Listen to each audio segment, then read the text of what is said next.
Good morning and happy election day, everyone. It is November 4th, 2025. I'm Michelle Kinney. I'm here with Julie Roginski. It is 8:03 a.m.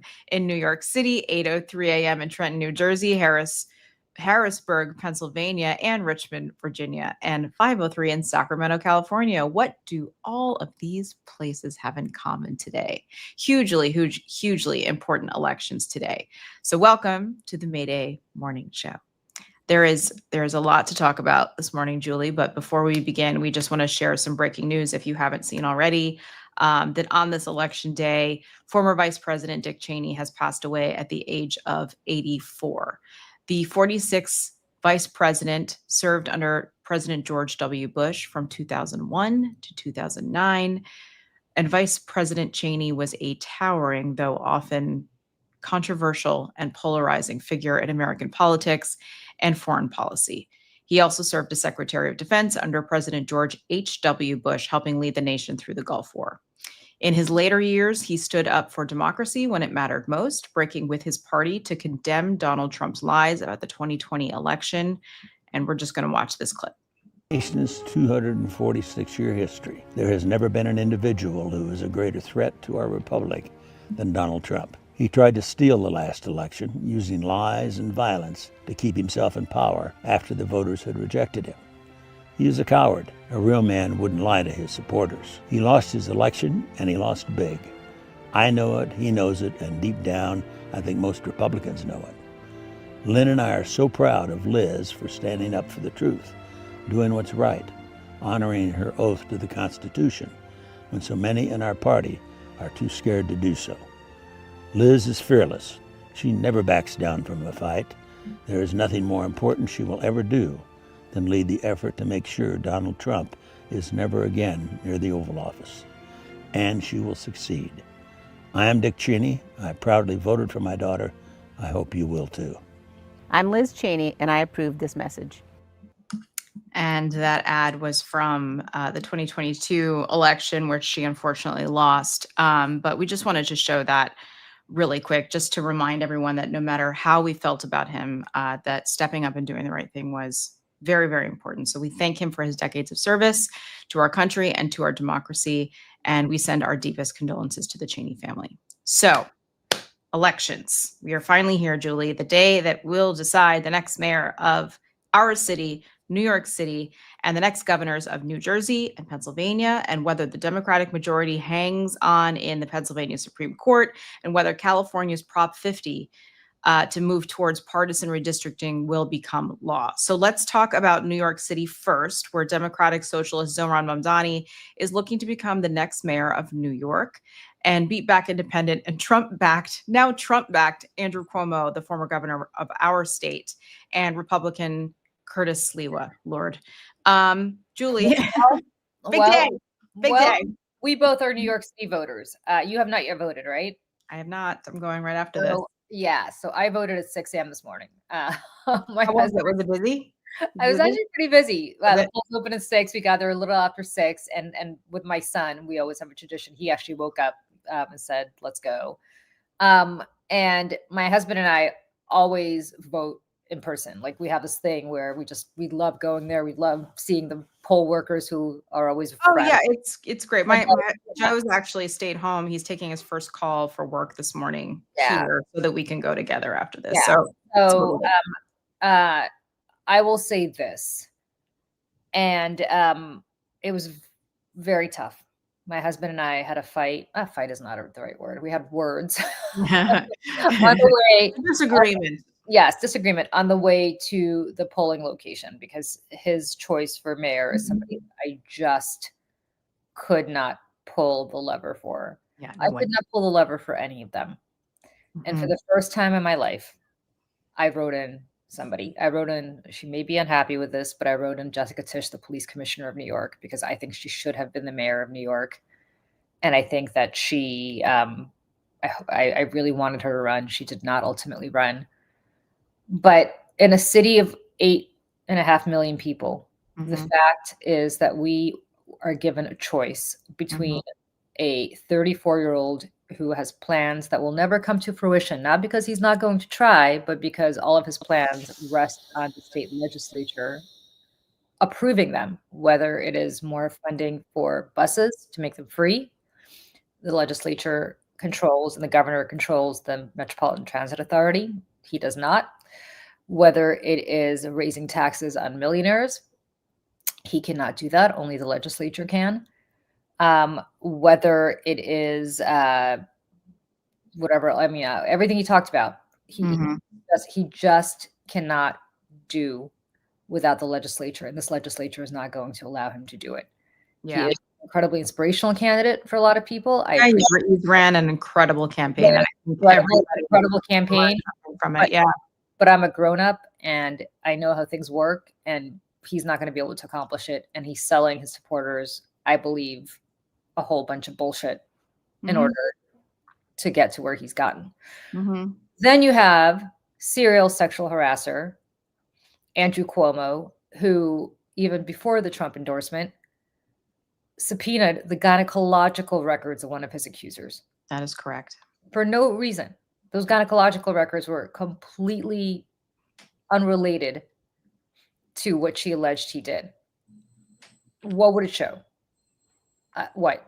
I don't know what it would show. What? Well, I think I mean, here's the thing. What's it going to show? We don't know. I don't like, that's not the point. The point is that he wanted to invade her privacy. He wanted to scare her, harass her. He was dead to me even before yesterday when Donald Trump and Elon Musk both came out and said, oh my God, that's the final nail in the coffin. Not that I was considering it anyway, but final nail in the coffin. No, yeah. I have to say I've never considered voting for Andrew Cuomo, although I voted for him every time as governor, not in the primaries. Anytime he was primaried, I always voted for the other person. But, I just, listen, I have not been terribly shy about how I feel about my choices. I am unhappy with my choices. And I feel like every time we say that I get clobbered in the comments, I get clobbered in the chat. And I just I'm sorry. I live here. I live in New York City. I'm the one who has to, we are the ones who have to live this every single day. And I have very strong feelings about all of this. However, I have to say, 4 years ago, I left the top blank. I voted for everything except for Erica. I was like, Eric Adams, I won't do it. I will not do it.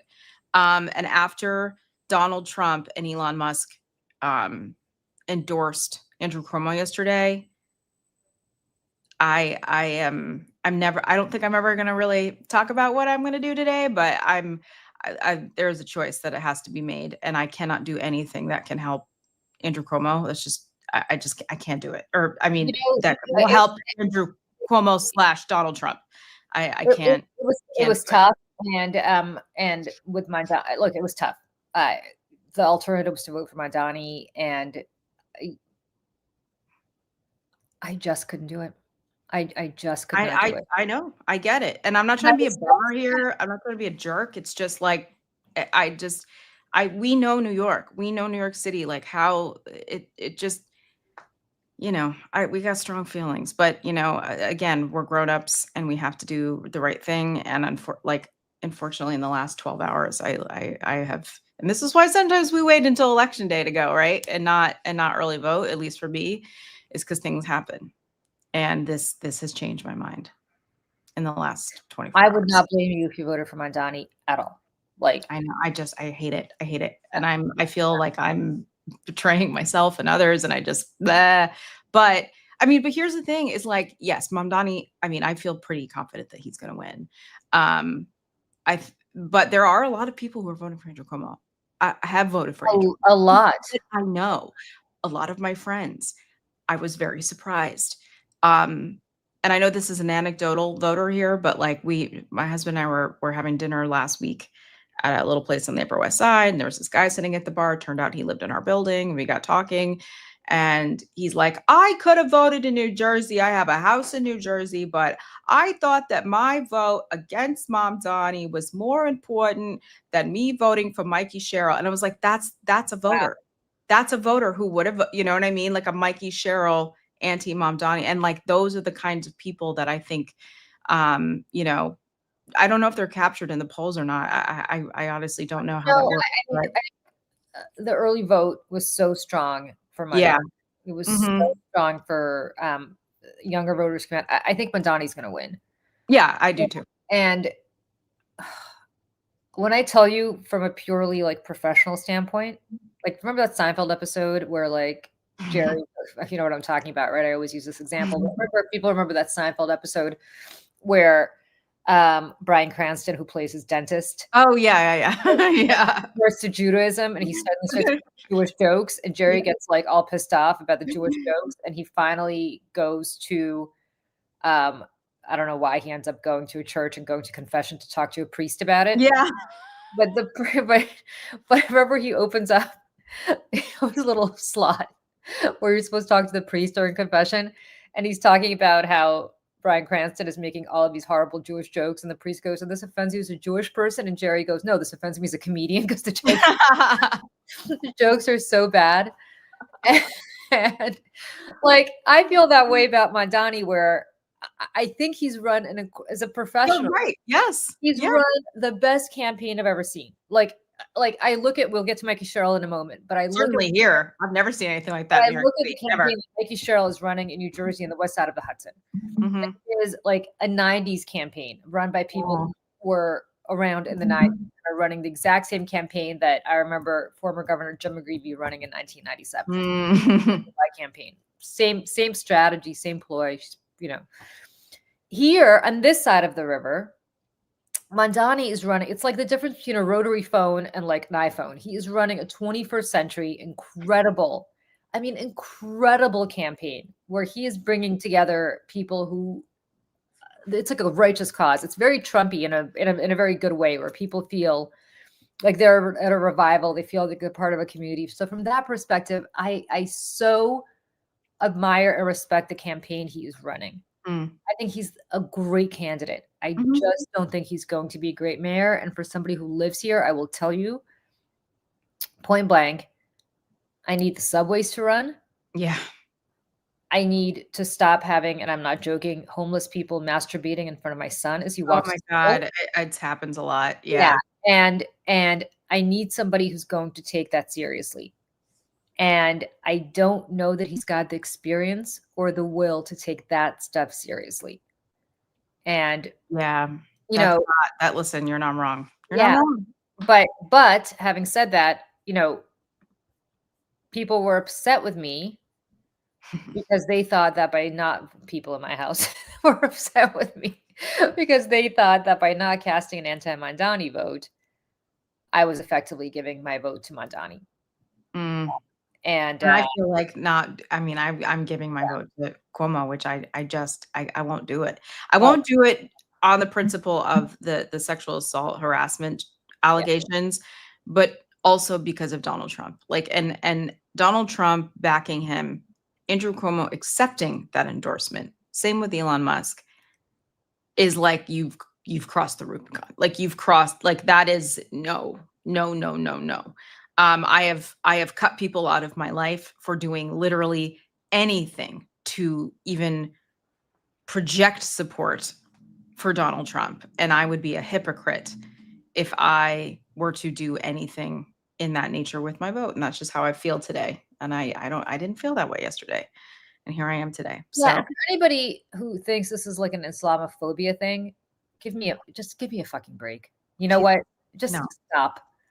no, Just stop. that feels crazy. Yeah, Like, it's- just stop. That's not why. Did you ever hear us say anything about him being, Muslim, or did you ever hear us say anything about? Oh, I just saw a comment. Somebody said that. Yeah. Yes, yeah. No, Just stop. no, Just stop. no. You know what? This has nothing to do with him being Muslim. This has nothing to do with his views on Israel, with which I disagree. But I don't care, because Israel has nothing to do with running the city of New York. It truly doesn't. What I Yeah. care about is my subways running on time. What I Mhm. care about, which he's not going to be able to fix, that's up to the governor. But he's promising a lot of things with respect to the MTA that he will not deliver. Well, right, because deliver. because the MTA, right, is run by the state. And Right. so the mayor and the governor have to work together.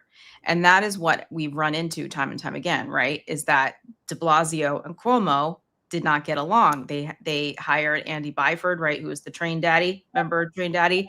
He ended up leaving because he couldn't handle it. And it's just there's always all this drama, right? And again, you would like some sort of at least respectful relationship between the mayor of New York and the governor of New York, to be able to work on these things that affect our daily lives every single day. I mean, here's the other thing. We walk outside our doors and we are face to face with the city we live in. We don't get in our cars and drive to it. We don't, that's not like the second you walk outside your front door, you have to handle and deal with the city of New York. And that's one of the most beautiful things about living here. It also is sometimes one of the most challenging things about living here. You take the bad with the good and the good with the bad. But that's why it's so important in these municipal elections that we vote for people who we think can handle those day-to-day problems, make sure the trash is picked up, make sure all these things are, and not get bogged down in ideology and things like that sometimes too. You know what I mean? Which happens in the city council as well, like out in the out of boroughs as well. Yeah. So please, if it is so hard living in New York. I just want to be very clear. This is not an easy city to live. Okay. And the only reason people live here is truly, like, you have to really love the city to live here. Mm-hmm. It is not easy walking. Like, I've lived in the suburbs. You get in your car, you drive to where you go. Right. There's parking and some, you find parking and things move on. Right. The moment you step out of the door in New York City, there are challenges. There really are. Yeah. For me to walk to the Starbucks, which just closed across the street from my house. So for me to walk 4 or 5 blocks to Starbucks, I encounter a lot of things. That is correct. For me right now, I have to leave right now and I have to go down to CNN and I have to do this, basically the same show, but for that. For me to get to CNN, I have to get on the subway to get there. I have to rely on the subway getting me there in time. I have to transfer in Times Square, where I have to go through a lot. If anybody's if anybody's ever been to the Times Square subway station, you encounter a lot. You encounter a lot. All of the world is. And then I have to make sure that the other subway gets me to Hudson Yards at CNN. Yeah. So there's a lot going on here. And the mayor has something, but not all of it, to do with what we encounter on a daily basis. We pay a city income tax and a state income tax and a federal income tax, right? Where I have people like shouting at me who don't live here, who are like, how could you? I'm like, 9%. Okay. City income tax and about what, a 9% sales tax in addition to that? No, I think it's combined 9%, but still. No. Well, yes, that's true. Yes. State, you're right. Sales income. So you guys, it's a really tough place to live. And we live here because we love it. Really, we love it. Yep. But if we didn't love it, we wouldn't live here. So I'm telling you right now. Anywhere else makes me. Yeah. So I'm telling you right now, when people are yelling at us about our choice for mayor and who we may or may not be supporting, understand that I just need somebody who's going to deliver. Like I have had Eric Adams for the last 4 years, who's been partying till 3 a.m. with God the hell knows who. Oh, Jesus. I know. What an unserious running the city. Before that, I had Bill de Blasio, who did one good thing, which is he got universal pre-K. Pre-K. That was the one thing. That was the one thing. And then he took the rest of his 8 years off. Just like. Yeah. That's it. That was it. Showed up late to everything. Showed up late to 9/11 stuff. That's I was just like you. I can't. Yeah. And did nothing other than universal pre-K for 8 years. Got accomplished very quickly. So it's been a really tough 12 years in New York City. Yeah. And I don't want somebody who's going to be running around making promises that he cannot deliver. And I don't want somebody who subpoenas women's gynecological records, even though I think on the merits, he would deliver for the city. Like, because he knows what he's doing. I know that's the thing. And I don't want a bigot homophobe like Curtis Sliwa. Oh God. Those are the choices that were presented to me today at the voting booth. So I voted for somebody who I think should have been mayor. I get that I threw away my vote. I fully appreciate that. But I also wanted to make a point to the Democratic Party. Stop giving me shitty options, even if they are packaged really nicely as Zora. Well, and that's the thing, is that the people who are on the other side of your argument feel the same way too. Stop giving me shitty options. Yeah. Stop giving me boring people. Yep. Give me somebody who comes to the table with ideas. Come to me with people who inspire, and a young person who's not, part of the gerontocracy. I Yeah. mean, that's the real issue inside the Democratic Party right now, is like, which way are we going to go? Because it seems like we're at a fork in the road, Yeah. And somebody asked in the chat, what happens if Cuomo wins? I'm going to feel really shitty about. Oh, I'm going to not be happy. No, that's. But I'm counting on the fact that Mamdani has banked a tremendous lead in early Brooklyn. Did you see the early vote in Brooklyn? I was like, oh, Brooklyn's going to Brooklyn's going to deliver for him. He's going to be the next mayor of New York. Yeah. He's the next mayor of New York. Yeah. And okay. And I truly, truly hope he delivers on those promises. Yeah, I hope I'm wrong. You know what I mean? I hope I'm wrong. I've just been here before. I was here with Eric Adams. Great candidate. What? As a candidate back in the day. 4 years ago, or back when he was like Brooklyn Borough president? Like Brooklyn Borough president. Back then. Yeah. I was like, I didn't vote for him, and he was not my first choice in ranked voting. Again, I voted for the technocrat 4 years ago. Catherine Garcia. I voted for Catherine Garcia. I voted for New York City needs a technocrat. It really needs a technocrat. That's what New York City needs. I was like, this gal picks up the trash. She runs all of sanitation in the biggest city in the country. Oh my God. That's why I wrote in Jessica Tisch. She's a technocrat. Right. She just gets shit done. Notice how it's the women who get shit done. First Catherine Garcia and then her. We've never had a female mayor. But it's not even a symbol of being mayor, just that these women get shit done. I have not seen that Zohran Mamdani gets shit done. I've seen him run the best campaign I've ever seen, ever. But I have not seen him get shit done because he's never been in a position to get shit done.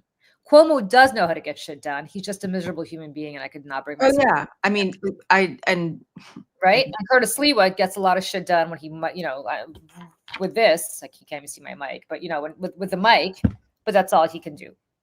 And talks a lot. And he walks around the Upper West Side with cats on him. No, I'm a cat person. I love cats, but like, there's a lot. He's nuts. He's crazy. He's a crazy person. So my point is, like, just give me somebody who gets shit done and not a miserable human being. And that person was not on the ballot today. Anyway, let us move on. We'll be right back.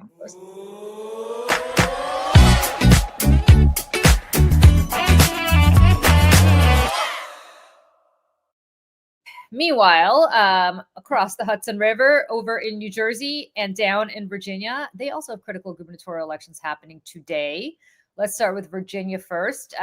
Former Congresswoman Abigail Spanberger is looking to defeat Republican Lieutenant Governor Winsome Earl Sears, who is a complete nutbag.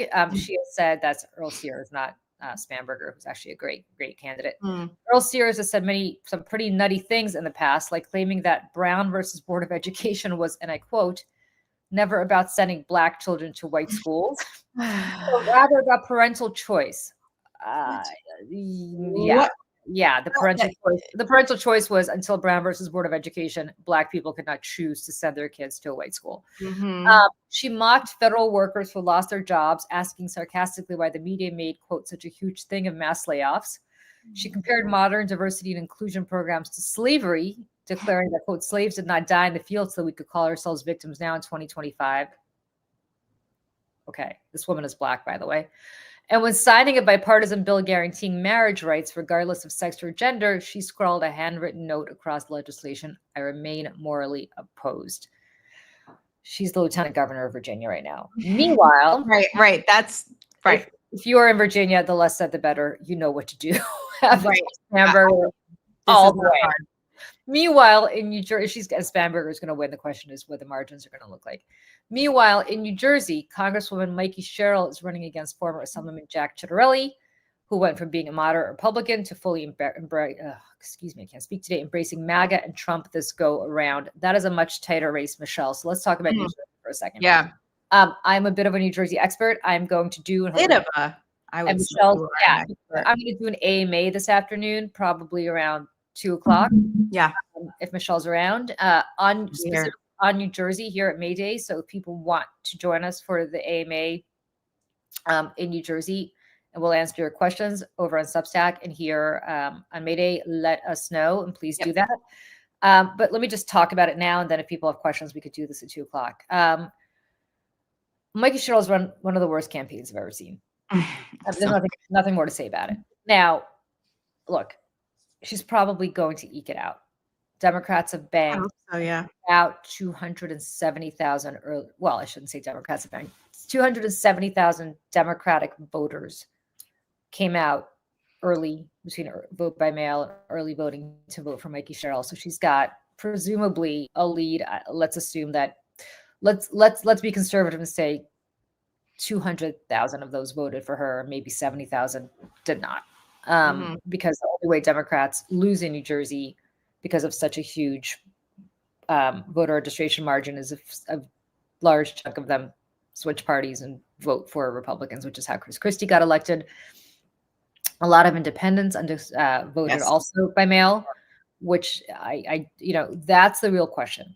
So if you are in New Jersey and you are a voter, you have had 8 years of uniform Democratic rule. You have had 8 years of Governor Phil Murphy, my least favorite person on earth, and I don't say that lightly, and a Democratic legislature. And what you have going on is, under normal circumstances, the Republican would win. Not for any reason other than since 1961, New Jersey has never had a person of the same party succeed a governor from that party who's been around for 2 terms. So it's the Republicans' turn now, presumably. However, this is not a normal year. No, these are not normal times, Julie. Not normal times. We've got John Trump in the White House. And the question is, who do voters in New Jersey blame for their problems? Do they blame the Democrats who've been in charge, or do they blame Washington? Now, New Jersey voters are pretty sophisticated. They vote in the off year. So typically they've been able to separate their views from, they know they're voting on state issues. But this year, I don't know. I have spoken to a lot of people who have said that they were a lot of Democrats who said they either were not going to vote or were going to vote for Chitterelli just because they want to send a message about how much they hate what's going on in Trenton, but they just can't bring themselves to do it because they so hate Donald Trump that they're going to pull the lever for Mikey Sherrill. Yeah. Are enough of them? I don't know. I think Democrats are outperforming by like a huge margin, right? I mean, I feel like I saw that. I mean, an early vote. No, an early vote they are. Look, here's what happened 4 years ago. 4 years ago, Joe Biden was in the White House, so very different time. And Phil Murphy, his numbers were not great. And Phil Murphy was running for re-election. The polls all showed that Murphy was going to win by double digits, 15 points, 16 points, like crazy polls. Uniformly, the polls showed this. They were a lot less close than they are now. I mean, now the polls are within a margin of error, within 5 points, right? And Murphy banked about the same number in early votes, and he almost lost. On election day, Chitterelli was winning. And the only reason Murphy won is ultimately when they started counting the early votes after the polls closed at 8 p.m. They can't count them early. They have to count them at 8 p.m. Chitterelli lost, but he lost by just a few points. And it was the early vote that pulled Murphy through. I think the early vote is going to pull Sherrill through again. But, she has leaned very heavily into tying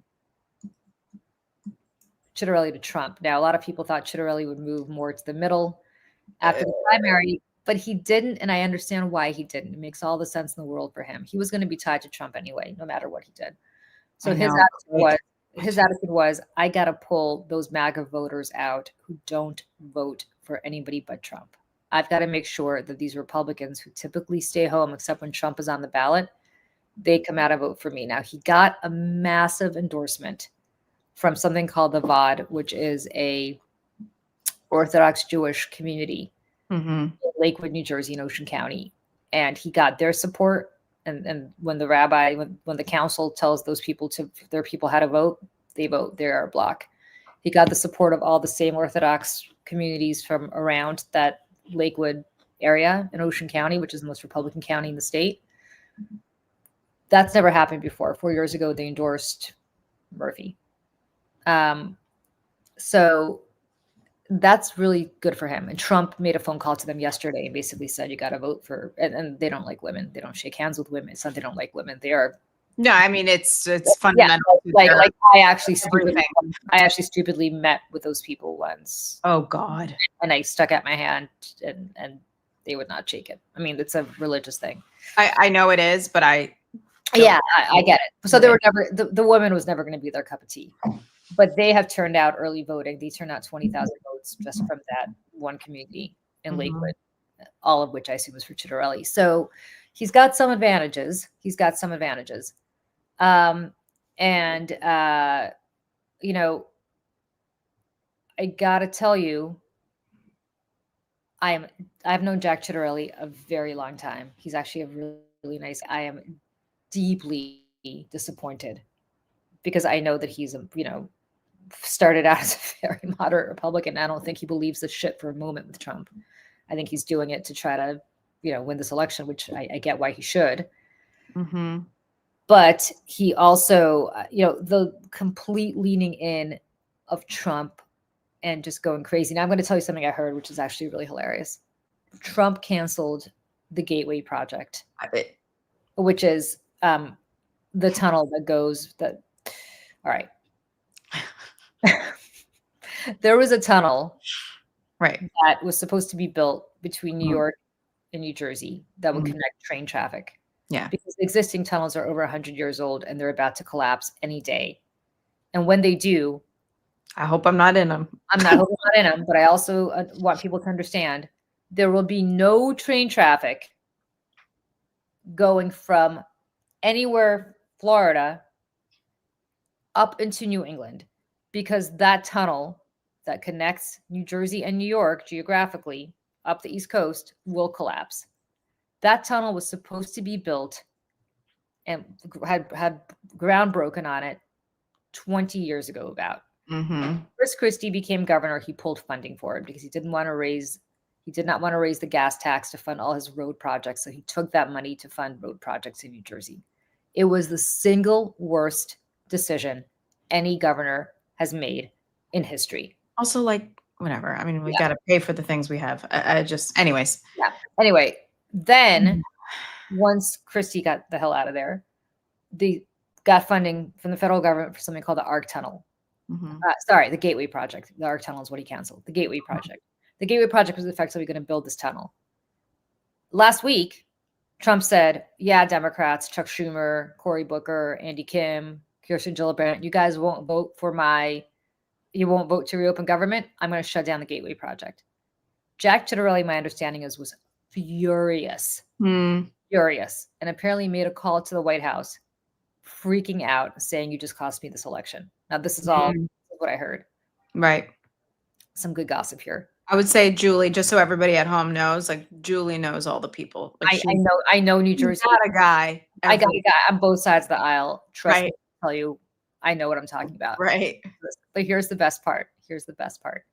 Trump was supposed to do this teletown rally for Chitterelli, where he was supposed to say at this rally, if Jack Chitterelli becomes governor, I will fund the Gateway Project and everything's going to be okay, right? But he didn't. You know why he didn't?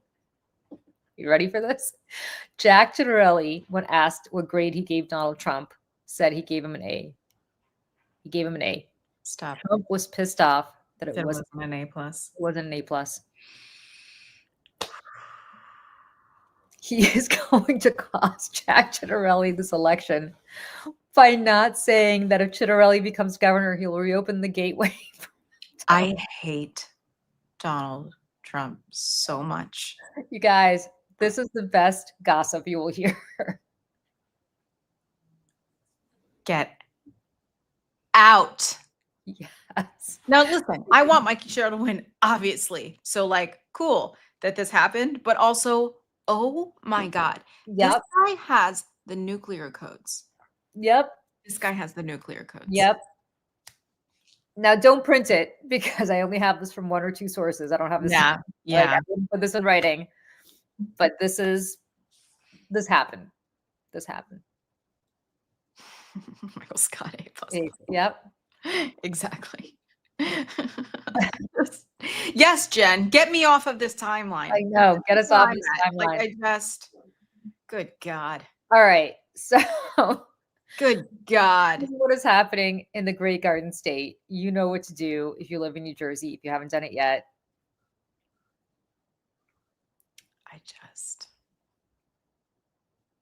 I can't, Julie. I can't.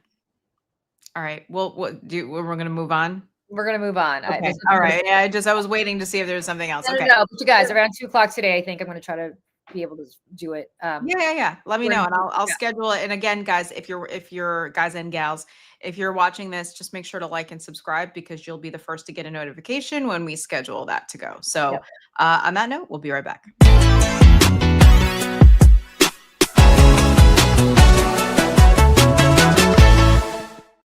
So there's 2 other really important races happening today. The first is in California, where Gavin Newsom is pushing a constitutional amendment to allow the state legislature to draw partisan legislative and congressional maps so that Democrats can pick up 5 more House seats, something that wouldn't have happened had Texas not started all of this nonsense with Donald Trump.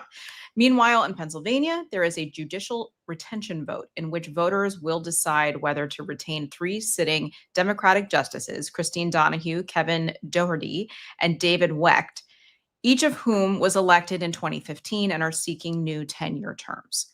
The court currently holds a 5-2 Democratic majority. And if at least 2 of these justices are voted out, Republicans would gain control for the first time in a decade, elevating the stakes far beyond a routine judicial vote. The contest is a proxy battle over major issues like abortion access, redistricting, and voting rights, especially in light of Pennsylvania's battleground status in 2028. Julie, that's like really scary. Do you know what's it looking like? I don't know. I don't know the landscape here. Yeah. So you guys, Pennsylvania, if you live in Pennsylvania, I have a lot of friends in Pennsylvania. I spend a lot of time, as Michelle knows, in Pennsylvania. Mm-hmm. Don't think you don't have an election this year. Pennsylvania is really important. Major. Like so major for 28 that I would say in some ways more important than what's happening in Virginia and New Jersey. I'm serious, city for that matter. I'm deadly serious about that. Because if these Supreme Court justices are not retained, and if Republicans take over the state Supreme Court, it only takes 2 of the 3 to lose for Republicans to do that. They will not certify the vote in 28. No. If a Democrat wins. They just will refuse to do it. And the courts will allow fake electors, whatever bullshit Republicans are up to do that. So I'm telling you right now, if you live in Pennsylvania, please vote for these Supreme Court justices. Vote to retain them. It's called a retention election. It's for another 10 years, 10-year term in the court. Please, this is so critical. I cannot tell you the number. That of Republicans that have poured in. Scott Pressler, that asshole, is spending all of his time in Pennsylvania to try to flip the Supreme Court. This is so important. You have to go vote in Pennsylvania. Yep. And if you don't live in Pennsylvania and you know somebody it is, pick up the phone and make sure they phone and call them. This is so critical. You have to do it. You must vote. Okay, that's 1. 2, if you live in California, and you're watching this and it's really early in the morning, leave right now. We appreciate that you're 5:41. Get up, go. Get in the car because you guys all drive places. Get in your car. Deal with the horrible traffic on the I-5 or wherever you have to go to vote. I assume you don't have to take the highway to vote. And I am begging you. I don't care what Arnold Schwarzenegger says. Oh, God. Sitting in this nice house or wherever the hell he is, it's not going to affect him. But I'm begging you on behalf of the rest of the nation for whom you are casting your vote, much like you are in Pennsylvania. Please vote yes on Prop 50. So what Prop 50 does, California, rightly, Schwarzenegger did this when he was governor, pushed through a nonpartisan redistricting commission. Morally, that is the right thing to do. However, These are What not normal times. are normal times. And when they go low, we do not go high. We get out the shovel and Yep. we bury them. Yep. And Ooh, I like that. That's a thank good you. I use one. that all the time. Do you really? I use Ooh, that's that the all first the time I've time. heard And every that. time I do, some crazy person on Twitter is like, she wants to kill Republicans Oh, and bury them in the ditch. I'm like, okay, you idiot. But here, listen to me. We gotta bury these people. And Hmm. not unilaterally disarm. And the only way to do that, and I beg of you, the only way to do that is to have 5 additional seats that California will provide, because Texas just did that. They gave themselves 5 additional seats, Republican seats. Indiana is about to do that. They're having some special special session. They've convened in Indiana. They're trying to rally the votes there, touch and go whether it's going to happen. North Carolina just did that. Florida is about to do that. We will not get the House of Representatives back if California does not do this. And then hopefully next year, New York will do this. Virginia will do this. That's why it's so important. So important for the Virginia legislature. Democrat. Virginia will do that. New Jersey, get off your ass. District 7 in New Jersey, you can make that more Democratic. You don't need to pack all the Democrats in the neighboring districts. Make that seat more Democratic. Get rid of Tom Kaine. I'm telling you right now, if Democratic states do not do this, and it's harder for us to do this than for Republicans. Well, because we've set up all these guardrails to make sure that we're honest and earnest and following laws. No. Right. Done. Yeah. So I'm telling you right now, if you live in California, on behalf of the 49 other states, those of us in New York City, we are begging you, your election is much more important than ours. It is so much more important than ours. Yes. Ours is optics, and like that's kind of all it is. It's optics and who is going to take our trash out. Like that's the beginning and end of this. So, and while I know that it's exciting and everyone's very interested in the New York City mayoral race, I agree with you, Julie. I mean, California is going to set the precedent, and it's going to create a permission structure for everyone else to follow suit, because California has what the 5th biggest economy in the world. It's self-sufficient. I mean, for however you feel about Gavin Newsom or, the politics in California, it's a huge state and they have a lot of power. And, like you were saying, Julie, this is not the time to go, well, that's not how we do things. That's very un-American. Well, you know what? As Americans, we have to be shapeshifters, and we're going to have to change what it means to be an American. But fundamentally, being an American means fighting back and protecting our democracy at all costs. And if that means bending the rules legally, bending the rules to our favor to protect that, so that we don't lose it forever, we have to do what we have to do. We have to. Yeah. Please, if you're in California or Pennsylvania, yes, on Prop 15 California, yes, on the retention of the judges, all 3 of them here, and not here, I'm not in Pennsylvania, over in Pennsylvania. These are critical races, not just for your states, but for the rest of us. So I don't know what more there's to say. We can move on, Michelle, but if you live in Pennsylvania or you live in California, go vote. Yep. Go vote. I know it's not a name on the ballot in California, so it's not that sexy. I know that in Pennsylvania, it's just judges and people are like, whatever, it's not the governor, it's not the attorney general. This is more important. I would hope by now we've figured out that like these other things are just as important, if not more so. So, we'll just keep our finger on the pulse or thumb on the pulse today, and hopefully things turn out in our favor. And hey, if you do this in California, we'll never have to look at Daryl Issa again. How great is that? That too. Thank God. Okay. All right, we'll be right back.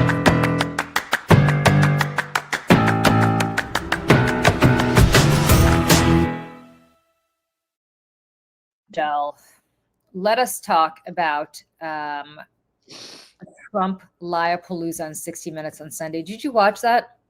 I did not watch it live because I refuse. But I did watch the clips. Thank you, Aaron Rupar, on Twitter for being the clip master. Can you play one of those clips? Oh yeah, I got it right here.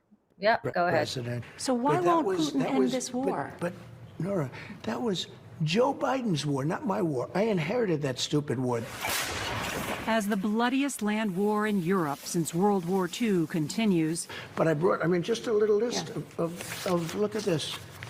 wars. President Trump wanted to make sure we saw the list of 8 international conflicts he says he's been able to end since returning to office. And you have branded yourself the peace president. Well, I think I did pretty good. I solved, those are 8 of the 9 wars I solved. You know how I solved them? I said, in many cases, in 60%, I said, if you don't stop fighting, I'm putting tariffs on both of your countries, and you're not going to be able to do business with the United States. Why isn't that working with Putin?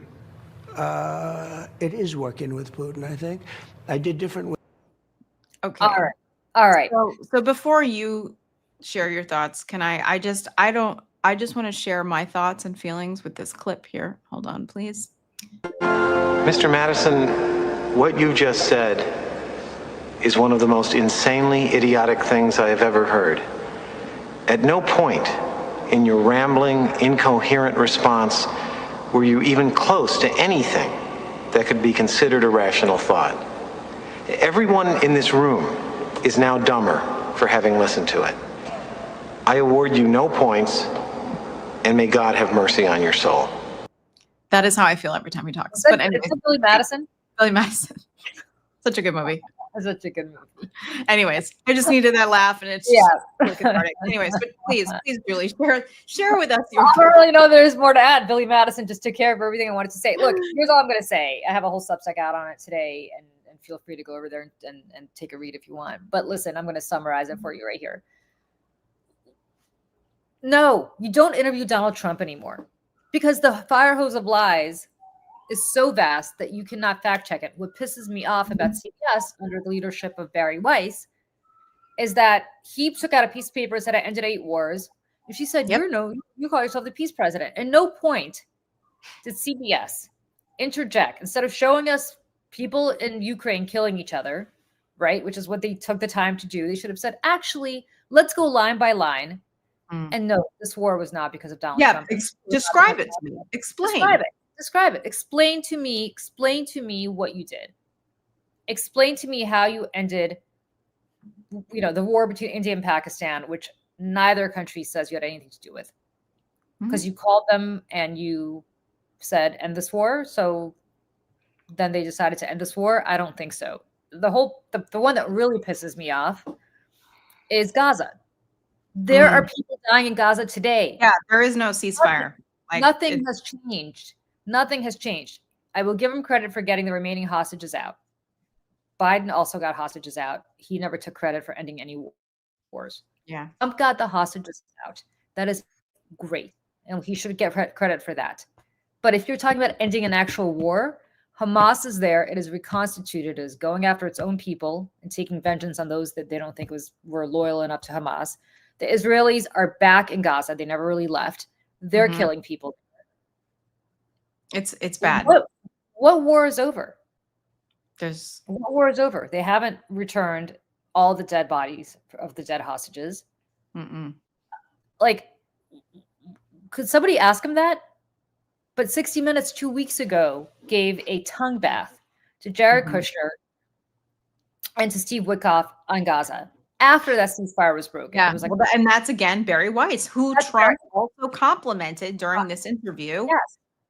And the young woman, I don't even think he mentioned her by name. And, Trump claims that he ended the war between, and I quote, Armenia and Albania, because he doesn't know the difference between Albania and Azerbaijan. And Azerbaijan, right. I mean, he didn't end shit. He doesn't even know where these places are. I feel like I learned more doing Model UN than this man has ever learned in his entire life. Donald should have taken out a map of the world and said, Mr. President, show us on the map which of these wars you ended. Where are they? But if you can't do that, because then the people who own CBS will not get their next merger and acquisition, which is that they want to acquire TikTok, they want to acquire Warner Brothers Discovery. So this has to be a tongue bath. And who I feel really bad for are the people at 60 Minutes, because they're journalists. Well, and we briefly mentioned this the other day about how NBC ousted all of their diversity, coverage, all of the sectors of NBC News, right? They got rid of like NBC Black and like all of their identities reporters, all gone. CBS just did the same. They had a huge clean out what was it, last week? They got rid of almost all these people. I was watching several Instagram and TikTok videos from employees at CBS who went into their office actually knowing that this was going to happen and leaving and being like, I just want everybody to know that everybody who left this office today, for the most part, were brown and black people. Well, I want to just add one more thing. And I'm going to just drop this. I don't really do this. I'm going to drop this in the chat because I think it's important. CBS didn't just go after Democrats with Trump, who went nuts on the Democratic Party for the 2 blocks that they gave him.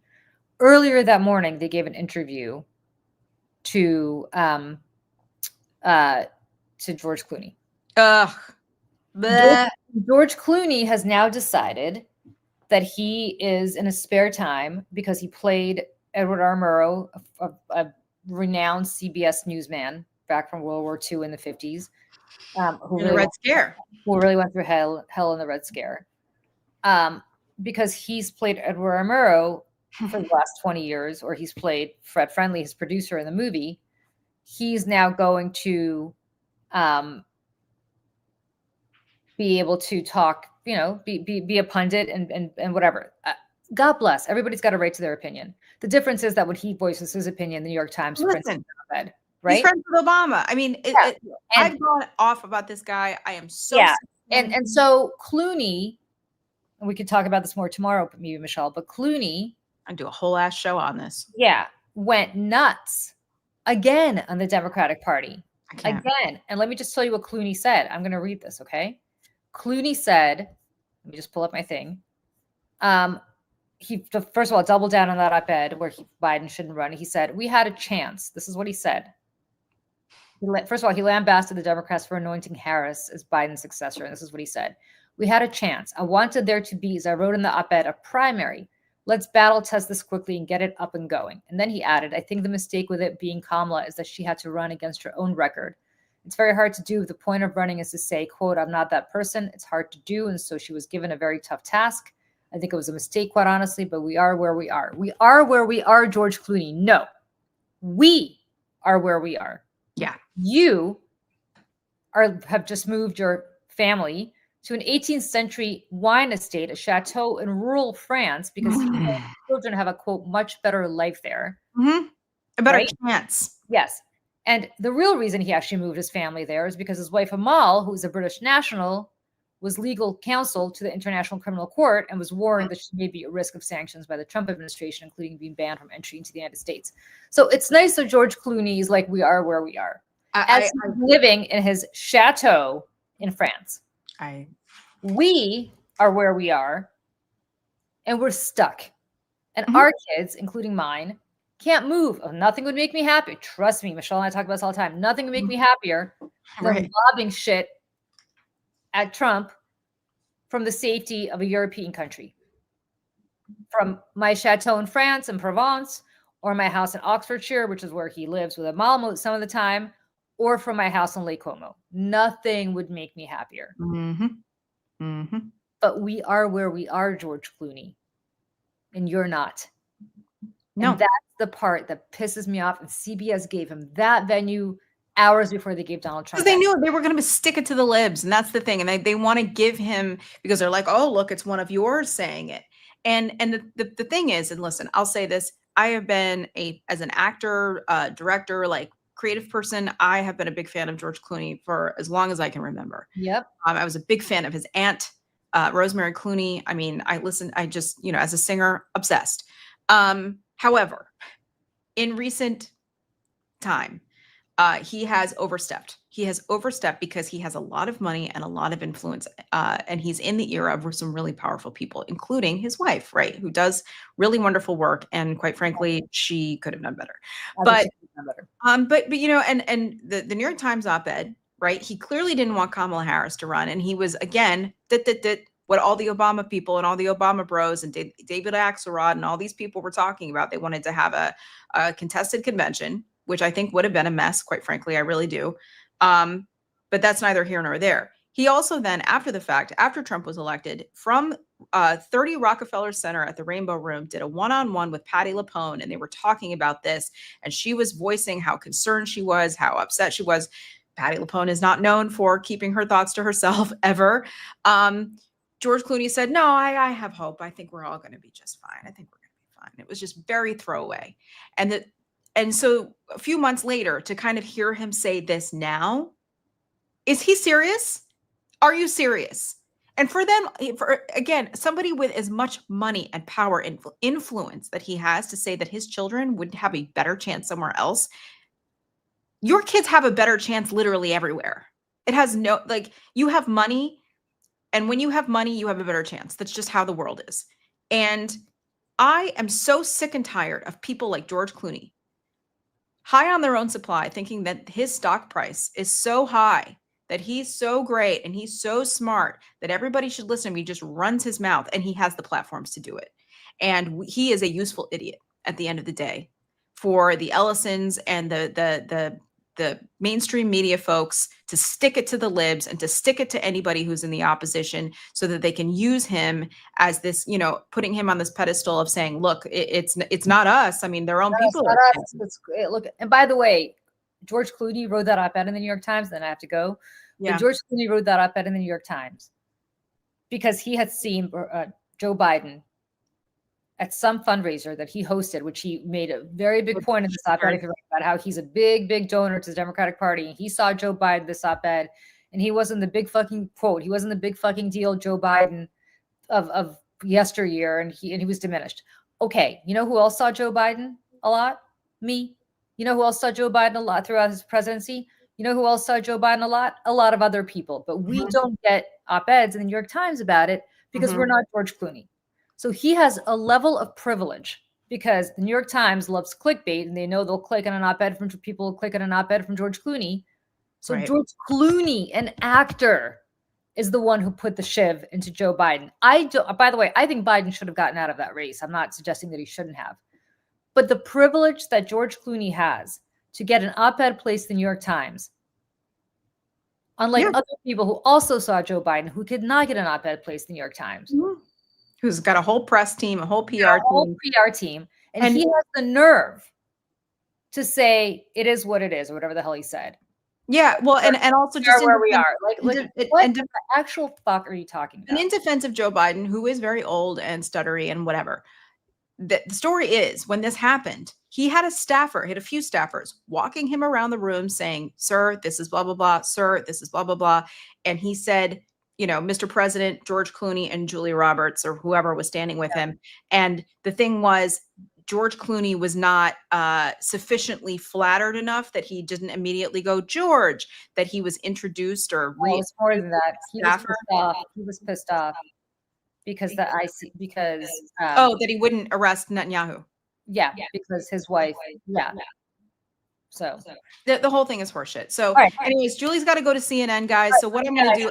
Here's the plan today. You hear feedback? I do. Do you hear feedback? Okay. No. Here's the plan. We are going to end the show. Michelle's going to play a clip. We're going to play a clip out.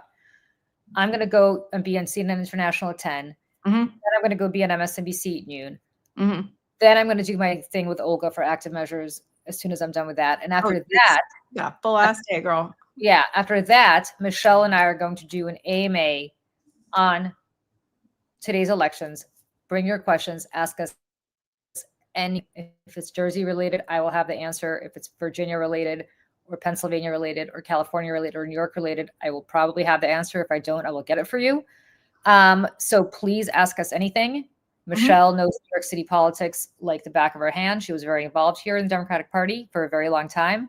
So we're very well equipped. And then tonight, we are going to do daily dispatches throughout the night as it merits. And hopefully bring in other people to do it with us. Yep. I've been talking to my friend Eric Koch, who's working on a race in Jersey City too. So okay. Oh, and also I'm going to be on Tom Lamas today on and Steve Kornacki on NBC at 7 to 8. We love Steve Kornacki. We love him. What a doll. He is in every way, shape, and form, the best guy in the world. All right. More energy than anyone. So just really quick, I put together this video. We're calling these Mayday shorts. They're just rapid response videos to what's going on.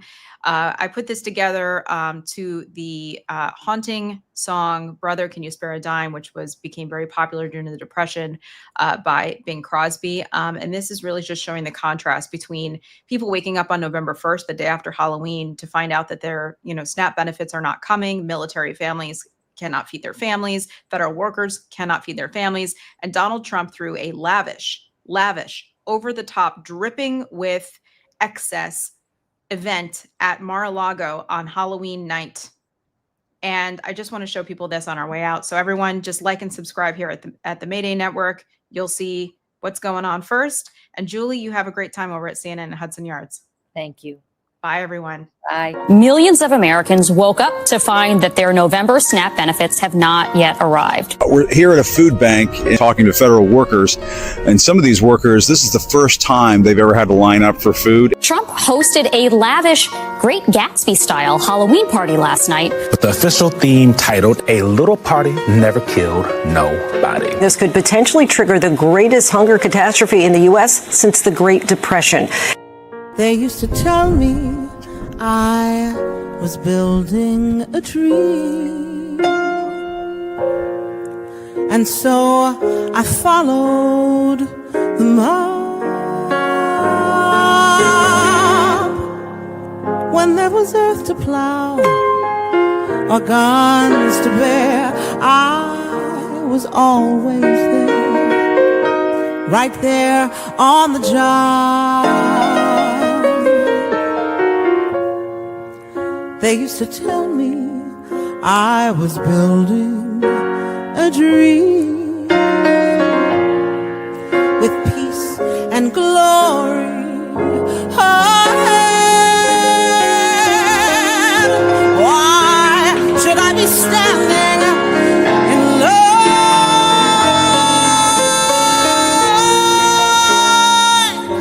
line just waiting for bread? Once I built a railroad, made it run, made it race against time. Once I built a railroad, now it's done. Brother, can you spare a dime?